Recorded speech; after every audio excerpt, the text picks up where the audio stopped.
నమస్తే, welcome to reality check. ప్రస్తుతం మనతో పాటు ఉన్నారు పొలిటికల్ అనలిస్ట్ పురుషోత్తం రెడ్డి గారు. సార్ నమస్తే అండి.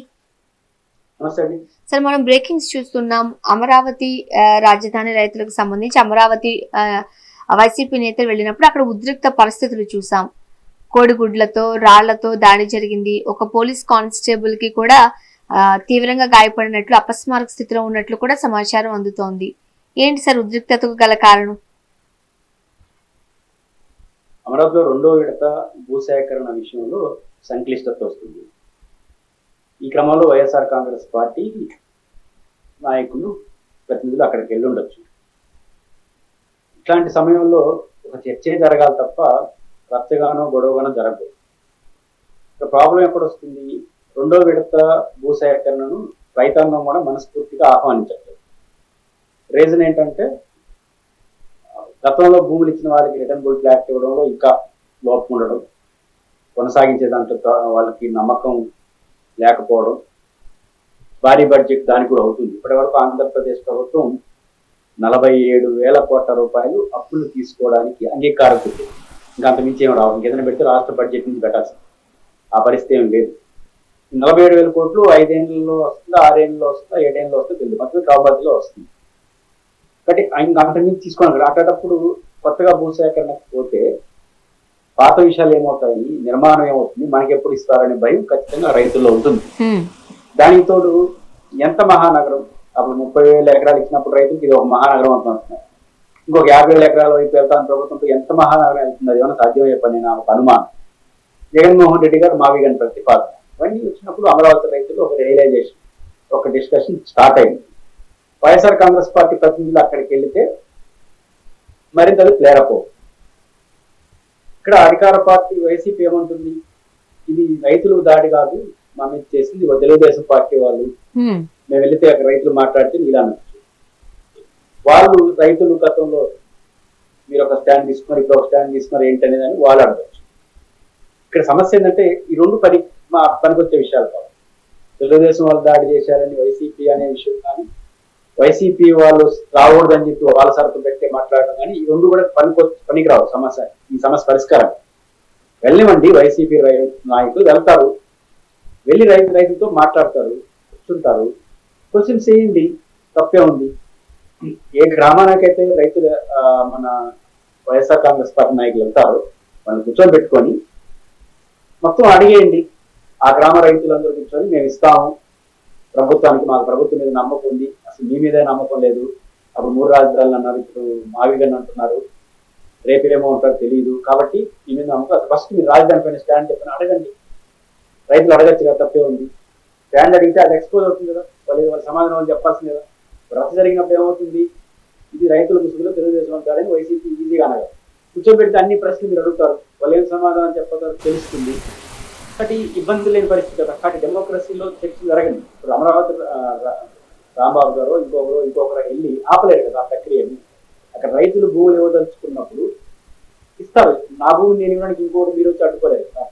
కాబట్టి రైతాంగం అయినా ఇంకెవరైనా వాళ్ళని ప్రశ్నలు అడగండి, సమాధానం చెప్తారు. చెప్పకపోతే మీరు సరైన సమాధానం చెప్పలేదు కాబట్టి మేము జగన్బాబు గారు నమ్మదలుచుకున్నా, మిమ్మల్ని నమ్ము, వెళ్ళిపోండి, కాఫీ టీ ఇస్తాం, వెళ్ళండి, చెప్పండి, తప్పే ఉంది. అక్కడ ఇంకొక వెర్షన్ కూడా ఉంది కదా సార్. గతంలో అంటే పెద్ద గ్యాప్ కూడా లేదు, మొన్న జరిగిన సంఘటనలు. తొలి విడతలో స్వచ్ఛతంగా రైతులు భూములు ఇచ్చారు.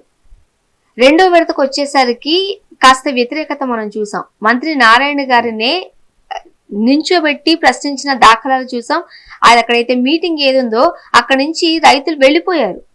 ఆ పరిస్థితి మనం కళ్ళారా చూసిన నేపథ్యంలో ఇప్పుడు జగన్మోహన్ రెడ్డి గారు రాజధాని భూముల పరిరక్షణ అంటూ ఒక 8 మందితో ఒక కమిటీని వేశారు. తొలి విడతలో వాళ్ళు పర్యటించడానికి వెళ్లి అసలు ఏం జరిగింది ఏంటి అనే దానికోసం వాళ్ళు కసరత్తు చేస్తున్నారు. ఇది రైతులకు మంచి జరిగే ఉద్దేశం అయినప్పుడు నిజంగానే రైతులకి ఇంతకు ముందు 3 రాజధానులు అన్నారు, ఇప్పుడు మావిగన్ అంటున్నారు, అసలు మీ స్టాండ్ ఏంటో చెప్పండి అని గట్టిగా అడుగుతారేమో తప్ప కోడిగుడ్లేసో రాళ్లేసో కొట్టేంత పని చేస్తారు అని అనుకోవచ్చా? అమరావతి రైతులతో నాకు కొంత అనుబంధం ఉంది. నేను ఇప్పుడు 3 రాజధానుల కాన్సెప్ట్ వచ్చినప్పుడు కానీ, రాజధాని ఎంపిక అయినప్పుడు, శివరామకృష్ణ కమిటీ వచ్చినప్పుడు మీకు గట్టిగా రాయలసీమ రాజధాని కావాలని గట్టిగా కూడా పునాదులు వేసేంత వరకు మాకు కావాల్సిందని అడిగాం. మొత్తం రాజధాని, మళ్ళీ ఇంకో హైకోర్టు అక్కడ గట్టిగా అడిగాం. తర్వాత 3 రాజధానులు కాకపోతే ఒకే రాజధాని ఒక చోటే అన్ని ఎందుకు ఉండాలి, డిఫరెంట్ ప్లేసుల్లో కార్యాలయాలు పెట్టచ్చు కదా అని గట్టిగా మాట్లాడారు. ఒక రకంగా అమరావతి రైతుల ఉద్యమానికి బయట ఆపోజిట్ లైన్ తీసుకుంది.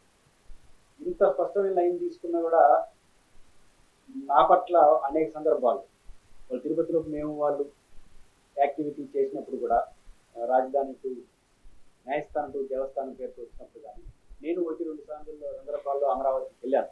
వాళ్ళు చాలా సందర్భాల్లో ఓపెన్ ఆఫర్ చెప్పారు, మీరు రండి మా అమరావతికి వచ్చి చూడండి, మా పరిస్థితి చూడండి, మళ్ళీ మీరు స్టాండ్ తీసుకోండి అని మమ్మల్ని ఆహ్వానించి 22 సార్లు వెళ్ళాను. ఆ గ్రామాలకు వెళ్ళాను. చాలా అంటే వాళ్ళందరికీ నేను తెలుసు కదా, రాజధాని వ్యక్తిగా తెలిసిన వ్యక్తిని పిలిపించుకొని టీ కాఫీ ఇచ్చి భోజనాలు పెట్టి అన్ని చూపించి మీ స్టాండ్ ఆలోచించండి సార్, మా గురించి ఆలోచించి మాట్లాడలేదు. అది అమరావతి రైతుల క్యారెక్టర్ బేసిక్గా. ఇప్పుడు అంబటి రాంబాబు గారు మూడు రాజధాని పార్టీ ప్రతినిధి కావచ్చు, కానీ నాలాగా 100 డిబేట్లో రాజధాని భిన్నంగా మాట్లాడిన వ్యక్తులే కాదు. భిన్నంగా మాట్లాడిన వ్యక్తి ఫస్ట్ రాజధాని మాదే కావాలని మాట్లాడిన వ్యక్తులే చాలా గౌరవప్రదంగా ఆహ్వానించినటువంటి క్యారెక్టర్ అమరావతి రైతులకి. ఫస్ట్ అమరావతి రైతులే పని చేసుకుంటారని నేను అనుకోను. క్యారెక్టర్ అది నేను చూశాను. తిరుపతికి ఒక సందర్భంలో ఆ న్యాయస్థానం దేవస్థానం వచ్చినప్పుడు ఈరోజు అమరావతి రైతు సభ జరిగింది. సాయంత్రం చంద్రబాబు అందులో ఆదాయం మరుసటి రోజు మాది దానికి భిన్నంగా మీరు చెప్పే మేము లేవని తిరుగుతూ నేను నిర్వహించాను. ఆ ముందు రోజు సాయంత్రం ఒక సభ అయిపోయినంటే ఒక హోటల్ వచ్చుకుంటే వాళ్ళందరూ పలకరించారు, కలిసి ఫోన్ చేశాం, ఫోటోలు తీసుకున్నాం. మీ అభిప్రాయాలు విభేదిస్తాం కానీ రాజధాని విషయంలో మా గురించి ఆలోచించారు మాట్లాడే తప్ప ఎక్కడ అర్థంగా వాదించారు. అంటే అమరావతి రైతులు బాగున్నారు, మాలాంటి వాళ్ళు బాగున్నారని రాజకీయ నాయకులు అవసరంగా మీతో కూర్చున్నారు. ఇది కరెక్ట్ కాదు. కాబట్టి అమరావతి రైతులకు కూడా దాడులు చేసేవాళ్ళు నేనైతే అనుకోవాలి, నా సొంత ఎక్స్పీరియన్స్. ఇప్పుడు అమరావతి రైతులు ఉన్న రాజకీయ నాయకులు చూడాలని తెలియదు. కానీ నిజంగా మీరు ప్రస్తావించినట్టు ఈరోజు వైఎస్ఆర్ కాంగ్రెస్ పార్టీ ప్రతినిధి పోవడం అమరావతి రైతులకు అమరావతి ఉద్యమానికి గోడ ఆపం, వాళ్ళందరినీ సాధారణ ఆపాలి. ఇప్పుడు ఆ రోజు మేము పోతే పుచ్చుకొని ఇంట్లో భోజనం పెట్టి అందరినీ తిరిగి మా పొలాలు ఇవన్నీ ఇచ్చినామని చెప్పారు. నాకన్నా ఒక స్టాండ్ మా రాయలసీమకి ఎందుకు వైఎస్ఆర్ కాంగ్రెస్ పార్టీ గట్టి పట్టుకోవచ్చు కదా. మీరు అందరూ 3 రాజధానులు అన్నారు, ఇప్పుడు మాయమని అంటున్నారు. ఏంటి మీ పరిస్థితి స్పష్టంగా చెప్పండి, మా పరిస్థితి ఏంటి, మా పట్ల ఏంటి, మాయమని వస్తే మా పరిస్థితి ఏంటి, అన్ని ప్రశ్నలు అడగచ్చు. అడిగేసి వాళ్ళు సరైన సమాధానం చెప్పి సంతృప్తి పడితే ఆహ్వానించండి. సరైన సమాధానం లేదంటే సరే సార్ మీరు ధన్యవాదాలు టీ కాఫీ ఇచ్చి మీరు వెళ్ళని నేను పంపించేసి అక్కడే ప్రశ్న పెట్టి వైసీపీ నాయకులు మమ్మల్ని మేము అడిగిన ఏ ప్రశ్నకి సమాధానం చెప్పలేదు, సో వాళ్ళ మాట మేము వినదలుచుకోలేదు, మేము ధైర్యంగా నిజాయితీగా ఆత్మవిశ్వాసంతో చంద్రబాబు గారు ప్రభుత్వం నమ్మకంతో మేము భూములు ఇస్తామని చెప్పచ్చు కదా. ఇంకా మైలేజ్ పెరుగుతుంది కదా. తెలుగుదేశం పార్టీ కూడా ఆలోచించాలి. అమరావతిలో పర్యటించే వైసీపీ వాళ్ళకి వెల్కమ్ చెప్పి కూర్చొని పెట్టుకొని ప్రశ్నలు వేసి తప్పని నిరూపించి మేము చంద్రబాబు బస్ స్టాండ్ నిలబడతామని చెప్తే ఎంత మైలేజ్ పెరుగుతుంది ప్రభుత్వానికి. వైసీపీ మరి పోలేదు. కాబట్టి ఈ దావుల సంస్కృతి మంచిది కాదు. ఎల్లుండి ఏం చేస్తారు ఆపాలంటే రైతులు భూములు ప్రభుత్వానికి వైసీపీ ఆధారిస్తారు. అంటే వాళ్ళ మీద వీళ్ళు దాడి చేసుకుంటున్నారు అనే ఆరోపణ నేపథ్యంలో అక్కడ ఉన్న పోలీస్ కానిస్టేబుల్ పరిస్థితిని చక్కదిద్దే ప్రయత్నం చేశారు. అక్కడ గవర్నమెంట్ ఉద్యోగి ఒక పోలీస్ అని చూడకుండా కూడా ఆయనపై కూడా దాడి చేయడం, ప్రస్తుతానికి ఆయన పరిస్థితి అపస్మారక స్థితిలో ఉన్నారు. చాలా దురదృష్టం. ఎందుకంటే ప్రభుత్వ ఉద్యోగం దీంతో బలైపోతారు. సంబంధం లేని వాళ్ళు 2 పార్టీల మధ్య జరిగిన వైద్యం ఉండదు. ఇది కరెక్ట్ కాదు. ఇక్కడ అధికార పార్టీ సీరియస్ కాదు. అధికార పార్టీకి బలం ఉండొచ్చు. వాళ్ళు రానికుండా అడ్డుకుంటే అక్కడ ఏదో జరుగుతుందని మెసేజ్ వాళ్ళకి అర్థం కావట్లా. రానికుండా అడ్డు చేసినారు కదా అని మీరు అనుకోవచ్చు. సొసైటీ దృష్టిలో అమరావతిలో హోల్సేల్గా తిరిగి వైసీపీకి వ్యతిరేకమైన వాతావరణం ఉండాలి కదా. మహానగరం ఆహ్వానించాలి కదా. జగన్ గారికి అమరావతికి అనుకూలం కాదు కదా, మావిగారు కదా. కాబట్టి వాళ్ళు వస్తే గట్టిగా నిలదీయడానికి రైతులు సిద్ధంగా ఉంటారు కదా. ఇది మంచి అవకాశం. ఎప్పుడు రండి ఛాలెంజ్ డైరెక్ట్ గా వాళ్ళ ఊర్లో నుంచి కూర్చోబెట్టుకొని ఇంకా ఇది మీ పరిస్థితి మా పరిస్థితి మేము ఇస్తాం చంద్రబాబు నాయుడు గారిని నమ్మి అని చెప్పి మైలేజ్ పెరుగుతుంది. తెలుగుదేశం పార్టీ వాళ్ళు దాడి చేశారా లేదా, ఎవరు అనామకులు మూల ప్రపంచం ఎవరైనా కావచ్చు, కానీ తెలుగుదేశం పార్టీ దీన్ని రిసీవ్ చేసుకొని దోషులు నిలబెట్టండి, ప్రశ్నలు వేయండి, సమాధానం లేని ప్రశ్నలు వేయండి. అమరావతి రైతులు ప్రభుత్వంతోనే ఉన్నారు అని నిరూపించడానికి గోల్డెన్ ఛాన్స్. ఇప్పుడు ఆ ఛాన్స్ వేసి మీరు ఈ పద్ధతి ఇస్తే వైసీపీ నుంచి అయిపోతుంది కదా. వైసీపీ ఉంటారు, మేము పోతే ఆ భూకంపాలు వస్తాయి కాబట్టి అడ్డుకున్నారు, రైతులంతా మాత్రమే ఉన్నారు కాబట్టి తిరిగి మారుతున్నారు అంటారు. అని అన్నసే కదా. అమరావతి రాజధాని ప్రాజెక్టు పట్ల మీకు విశ్వాసం ఉంది, ఈ అద్భుతాలు చేస్తారు నమ్మకం ఉంది, అమరావతి రైతులంతా మీతో ఉన్నారని నమ్మకం ఉంది. ఇంతమంది ఉన్నప్పుడు వైసీపీ వచ్చిన నాయకులు 9 మంది ఏం చేస్తారు, 10 మంది ఏం చేస్తారు, ఏం తెలియదు కదా. వచ్చేది చేస్తే మాకు ఒక నాయకుడు 1000 మందిగా రాని ర్యాలీ చేసి వెళ్ళిపోతారు. ఆ ర్యాలీ చేసేస్తే అమరావతి రైతు భూములు ఆపుతారు. కాబట్టి అమరావతిలో వైఎస్ఆర్ కాంగ్రెస్ పార్టీ ప్రతినిధులు వెళితే 2 ప్రయోజనాలు రాష్ట్రానికి. మొదటి ప్రయోజనం ఏంటి, అమరావతి రైతులంతా ఎలా ఉన్నారో ప్రభుత్వాన్ని తెలుసుకుంది, అమరావతి రైతులు ప్రభుత్వానికి అనుకూలంగా ఉంటే ఈ కాన్ఫిడెన్స్ లెవెల్ ఇంకా బాగా పెరుగుతాయి. అది జరిగితే వైఎస్ఆర్ కాంగ్రెస్ పార్టీ ఆత్మప్రశ్న చేసుకుంటున్నాము, రైతులంతా ఒకసారి మంది తిన్నమోలేదని. రాజకీయంగా వైఎస్ఆర్ కాంగ్రెస్ పార్టీ మీద ప్రజలు జరుగుతుంది, వాళ్ళు వయసు బాగాలేదని. కాబట్టి ఇట్లాంటి గోల్డెన్ ఛాన్స్ ఎందుకు తెలుగుదేశం విశ్వాసం తెలియదు. బహుశా వాళ్ళకి అనుమానం ఉండొచ్చు. వాళ్ళు వచ్చి అక్కడ కూర్చుంటే ఒరిజినల్ మొత్తం రైతులంతా వచ్చి సార్ మా బాబాలకి ఏం లేదు మాకేమి ఇస్తారని నారాయణ గారు అడిగినట్టు అడిగేస్తారంటో అప్పుడు వీరి మీద పెరిగిపోతుంది. మా జగన్ గారు అందుకే ప్రయత్నాలు ఉందని చెప్తారు. అదేమన్నా వస్తుందని ఏమన్నా ఇట్లాంటి యాక్టివిటీ చేస్తారో తెలియదు. కానీ నేనైతే నమ్ముతున్నా స్వచ్ఛమైన అమరావతి రైతులు ఎప్పుడు కూడా దాడులకి అనుకూలం కాదు అని నేనే పెద్ద ఎక్స్పీరియన్స్. ఇప్పుడన్నా గొడవ లేదు, రాజధానికి క్లియర్ అయిపోయింది, తెలుగుదేశం పార్టీ ఎదుర్కొ చేసేసి అధికారం ఉంది. రాజధానికి వ్యతిరేకంగా ఆ రోజు రాజధాని ఒకే ఒక రాజధాని అమరావతి కాదు, 3 రాజధాని వాళ్ళు ఒక టెన్షన్ వాతావరణం ఉన్నప్పుడే నేను 2 గ్రామాలకు వెళ్ళాను. వాళ్ళు ఆహ్వానించారు, చూపించారు. ఒక టెన్షన్ వాతావరణంలో తిరుగుతుంది, అప్పుడు కూడా ఆహ్వానించి కలిసి మాట్లాడుతున్నాం. కాబట్టి ఆ స్వచ్ఛమైన అమరావతి రైతులు స్వచ్ఛంగా రాయలసీమ మాట్లాడే వాళ్ళు కూడా గొడవ లేదు. గొడవల రాజకీయ నాయకులు ఉండొచ్చు. కాబట్టి అమరావతి రైతులు అక్కడ చేయదు. ఏం జరిగిందో చూడాలి, ఎవరు బాధ నేనైతే కోరుకున్నా చర్చ జరగాలి, వాళ్ళు వెళ్ళాలి, నిజానిజాన్ని ప్రభుత్వానికి తెలియాలి.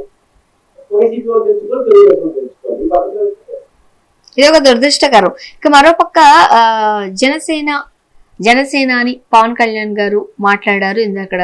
సో ఎప్పుడు ఉన్నట్టుగానే ఆయన ఏం మాట్లాడబోతున్నారో, రాష్ట్రానికి ఏం చేశారో, లేకపోతే ఏం జరగబోతుందో దీని గురించి మాట్లాడతారేమో అని అనుకున్నాం. కానీ ఆయన మాట్లాడమే వైసీపీని తీసుకుని నేను వైసీపీతో నాకు పర్సనల్ గ్రడ్జ్ లేదు, నన్ను ఒక కులానికి కట్టేయద్దు అని అంటున్నాను, అలా అంటే నేను పర్సనల్ అటాకింగ్ చేస్తున్నారు, మెత్తగా ఉండాలి, బట్ మౌనంగా ఉన్నాము అని అంటే చేతకాని వారిగా పరిగణిస్తారు. ఇది ఆయన ఆద్యాంతం ప్రెస్ మీట్. ఇంకా చాలా విషయాలు ఉన్నాయనుకోండి, ఏం చెప్తారు? ఆయన ఒక్కోసారి ప్రవచనాలు, ఇంకోసారి ఘాటైన వ్యాఖ్యలు అవన్నీ చేసుకుంటారు. ఇప్పుడు ఒక అసహనం లేదా ఒక సంక్లిష్టత, ఒక బలహీనత ఉన్నప్పుడు రాజకీయాల్లో ఇట్లాంటివన్నీ వస్తాయి. ఇప్పుడు ఆయన నానాజీ వ్యాఖ్యలు తప్పు పెట్టారంటారు. నానాజీ వ్యాఖ్యలు తప్పు ఏంటంటే ఆయన భాష అవన్నీ పక్కన పెడితే నానాజీ వాళ్ళకి ఆయన చెప్పి దమ్ము రా జగన్ గారిని అడిగారు. జగన్ గారు భయపడే కదా మనం పొత్తు పెట్టుకోండి. ఎందుకు పొత్తు పెట్టుకున్నారు? మీరు విడివిడిగా పోటీ చేస్తే జగన్ గెలుస్తారు, మీరు సంగతి చెప్తారు. మనం విడివిడిగా పోటీ చేస్తే ఓట్లు చేస్తే జగన్ గెలిచిపోతారు, ఈ రాష్ట్రానికి నష్టం లాభం జరుగుతుంటాం. మీరు విడివిడిగా పోటీ చేస్తే జగన్ గెలిచిపోతారు. అంటే ఇండివిజువల్ గా తీసుకున్నప్పుడు మీకైనా జగన్ గారు బలం ఉంటుంది. మీకు ఇండివిజువల్ గా మీ అందరికైనా బలం ఉంటుంది, మీకు భయపడుతుంది. ఆయన ధైర్యాన్ని నిరూపించుకోవాల్సిన అవసరం ఉంది. నాలాంటి వాడు మీ పైన ముందు దమ్ము ఉంటే రా నిరూపించుకోవాలి. ఎందుకు నిరూపించుకోవాలి? నేను దానిలో గట్టిగా ఉంటే వెళ్ళిపోవాలి. నా పర్సనాలిటీ పైన మంది నిరూపించుకొని రాదు. వస్తే నేను ఎక్కువ చేసినట్టు నాకు రావాలంటే జనం అవుతారు, వాళ్ళు ముందుకు పోతా పైన. కాబట్టి బేసిక్ గా జగన్మోహన్ రెడ్డి గారు ధైర్యం, కెపాసిటీ, సమర్థతకి మీరే ఉదాహరణ. ఇవన్నీ భయపడే జగన్ గారికి. మరి ఆ ధైర్యాన్ని వచ్చి మీరు నిరూపించుకోవాలా? ఇదే మాట్లాడటం 11 సీట్లు వచ్చినా ఇంకా బుద్ధి రాలేదు. ఏం బుద్ధి రావాలి? మేము ఏం మాట్లాడుతున్నాం కదా రాజకీయాల్లో 11 సీట్లు వచ్చినా ఏం మాట్లాడదాం? మనం 2 సార్లు ఓడిపోయినప్పుడు ఏముంటున్నాయి? ఆయన 11 సీట్లే గెలుచుకోండి డీజులుగా. మనం 2 సార్లు ఓడిపోయినాం కదా. ఫస్ట్ ఓడిపోయినా అయితే ఏంటి అంటే 2 సార్లు ఓడిపోయినారు కదా అయితే ఏంటి, ఓడిపోయినారు కదా అయితే ఏంటి, ఒకే సీట్ వచ్చింది అయితే ఏంటి మేము పోతాడుతున్నాం. మరి ఒక సీట్ వచ్చి 2 సార్లు ఓడిపోయిన అయితే ఏంటంటే జగన్ అడిగామంటాం. కాబట్టి మనకు ఒక సిద్ధాంతం లేదు కదా. కాబట్టి ఓటమి గెలుపని సహజం. 11 సీట్లు వచ్చింది అంటే ఏమో మాట్లాడతాయి. మరి మీరు అన్ని 2 సార్లు ఓడిపి ఒకే సీట్ తీసుకుని ఆ ఒక సీట్ కాదు జగన్ ఫ్రీ చేస్తుంది. వైసీపీలో చేసి మనం 0 అయిపోతే మీరేం చేసినారు? అయినా నిలబడ్డారు కదా. గెలిచారు కదా 24లో. మన జగన్ గారి 0 వచ్చి 0 అయిపోయి మీరు సొంతంగా ఓడిపోయిన మీరే గెలవాలండి. 40% ఓటు షేరింగ్ 11 సీట్లు వచ్చిన జగన్ గారు మళ్ళీ గెలవడం నిలబడలేదా? జగన్ గారు మొదటి స్టైల్ ఏంటి? ఎప్పుడైనా ఓడినప్పుడు జగన్ గారు ఏమంటారు? మీరు ఒకసారి ఏమన్నారు? మన బలం ఎక్కడ ఉంది, విజయలాగా ప్రయత్నం చేయకూడదని మన బలం ఎక్కడ ఉంది, మన డబ్బులు ఎక్కడ ఉంది, మన ఆడ పోటీ చేస్తాం, నాకెక్కడ అనుభవం ఉంది, ఏదో మన మాట ఎప్పుడు మాట్లాడతారు. మన కోరిక ఏంటి, నా కులానికి అంటగడతారు, చాలా చెప్పారు. జగన్ ఓడిపోతే ఏం చేశారు? 2014లో కొట్టారు, తీసుకున్నాం. మళ్ళీ మా కోసం అంతగా బలంగా పడతాం. 160 సీట్లు వస్తే 150 తీసుకున్నారు. అంటే పాయింట్ ఏంటి? ఓడని జగన్ తీసుకున్నారంటే కొట్టారు, కొట్టించుకున్నాం, మళ్ళీ కొడతా ఉన్నారు. కొట్టారు, మళ్ళీ కోటి, మళ్ళీ కొడతా ఉన్నారు. ఒకసారి చూపిస్తున్నారు కదా, ఇంకా ఆ ధైర్యం ఉంటుంది. మీరు ఇప్పుడు మాట్లాడట్లేదు, మేమే తెలిసి ఊరితో కొట్టుకుంటున్నారు, ఊరితో కొట్టుకుంటా ఉంటున్నారు. 11 సీట్లు వచ్చినాక ఆ ధైర్యం, ఈ ధైర్యం 3 కొట్టు పెట్టుకోవాలి. 15 ఉంటారు రాజకీయ 15 ఆయన ఉండాలి. ఎంత భయం ఉంటే జగన్, ఎంత భయం ఉంటే 15 ప్రశ్నలు. అండ్ ఇంకొక మాట కూడా అన్నారు, సంక్షేమ పథకాలకు నేను వ్యతిరేకం కాదు, బట్ సంక్షేమ పథకాల వల్లే ఓట్లు రాలవు, బటన్ నొక్కితే ఓట్లు పడవు. వీటిని కూడా మెన్షన్ చేశారు ఆయన.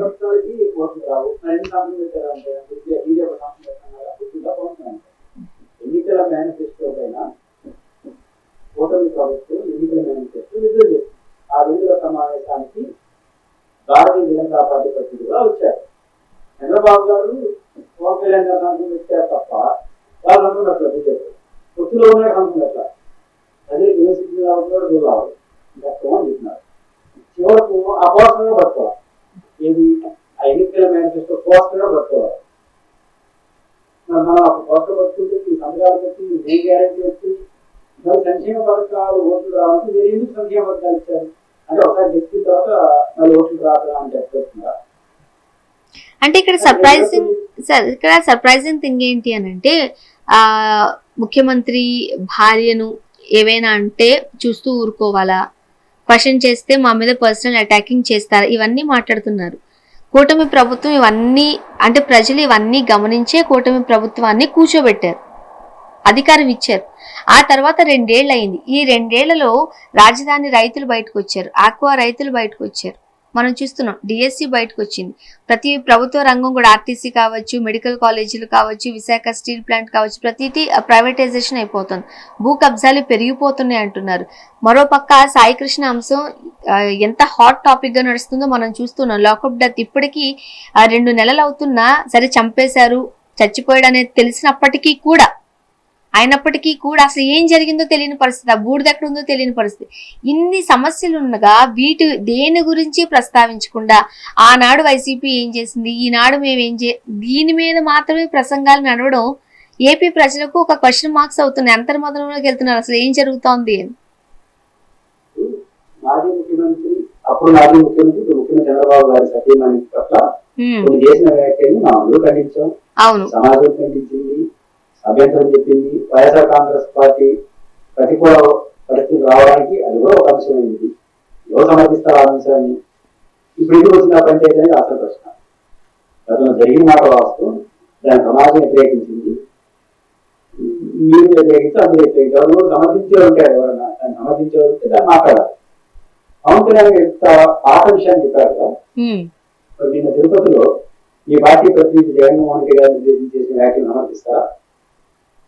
ఏం చెప్తారు? దానికి ముఖ్యమంత్రి కుటుంబకు సంబంధించి, వాళ్ళ రిలేషన్స్ సంబంధించి ఆ పదాలు వాడుకోవడానికి కూడా వీలు, అంత ఘోరమైన పదజాలాన్ని వాడారు.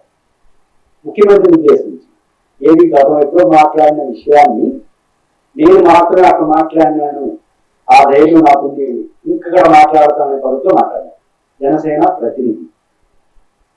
మరి ఇప్పుడు దీనికి స్పందించాలి కదా. ముఖ్యమంత్రి గారి సత్యమణి పట్ల సమాజం మొత్తం స్పందించింది. ఆ రోజు చంద్రబాబు గారు బాధపడతారు, సమాజాన్ని వ్యతిరేకించింది.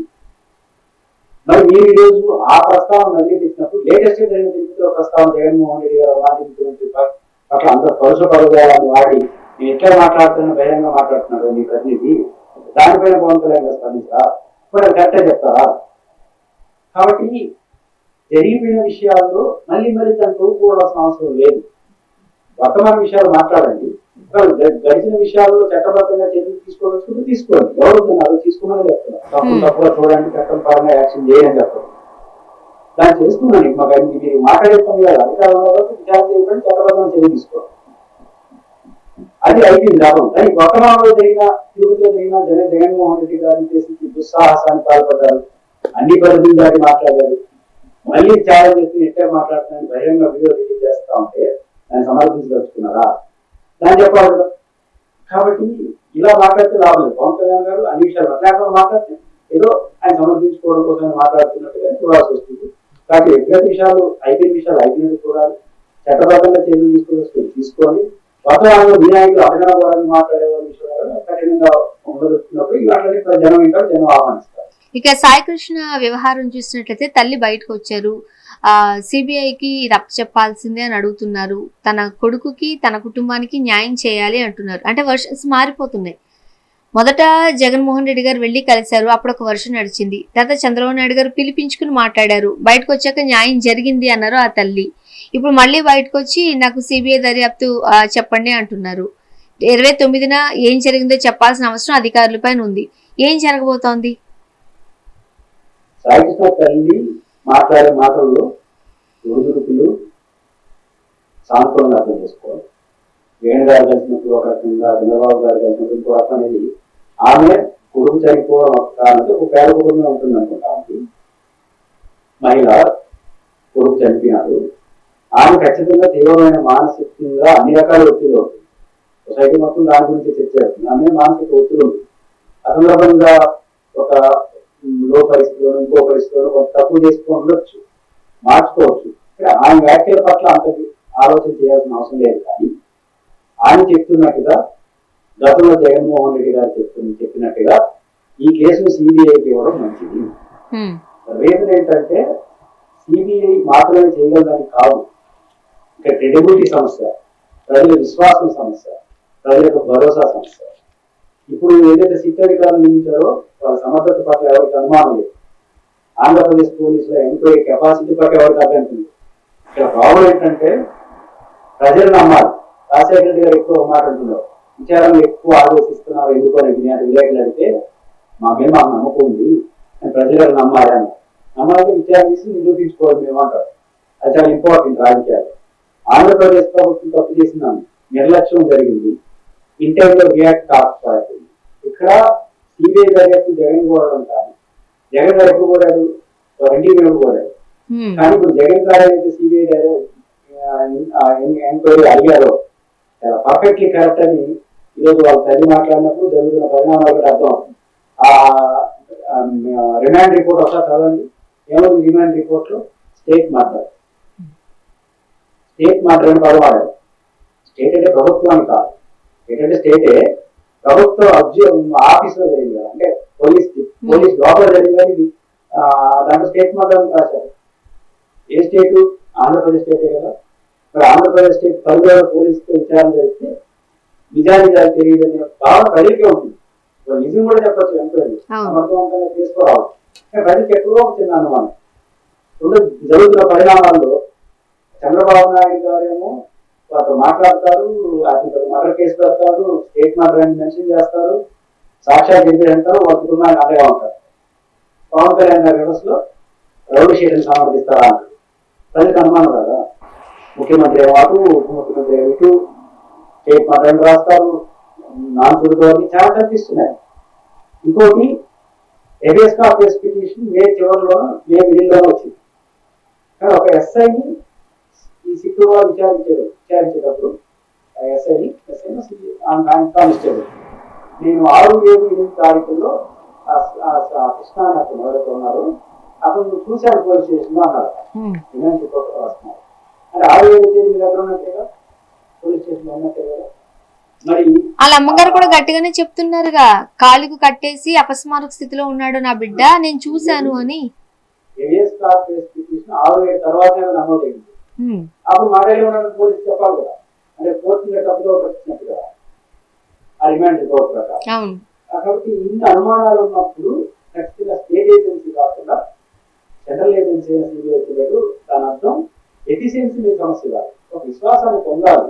విచారణ సంస్థ ప్రభుత్వం ఈ పొరపాటు ఇంబ్యాలెన్స్ బిహేవియర్ వల్ల ఖచ్చితంగా సిబిఐ రావడం తప్ప ఆ రోజు జగన్ గారు ఏ ఉద్దేశం చేసినా జరుగుతున్న పరిణామాలు ఇవన్నీ చూసినప్పుడు సిబిఐ ఎంక్వైరీ అప్రాపరేట్ చేసిన అనుకుంటున్నాను.